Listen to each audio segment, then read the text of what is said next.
And what I like about this scripture is it said he had no more power to weep. And sometimes we can get into a situation where we have no more power to weep. And the good thing about not having any more power to weep, and that is when God starts to take up. When you reach your limit, when you reach your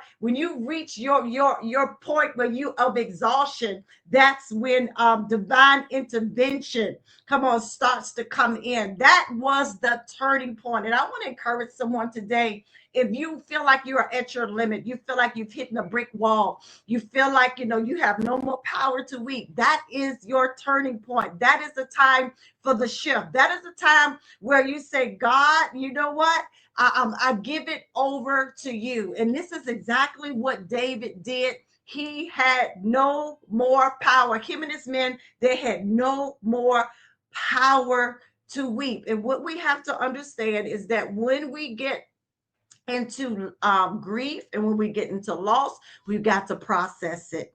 Come on, we got to give that pain over, give that disappointment over, give that frustration over. We got to give it over to the Lord. Grief is a natural and human response.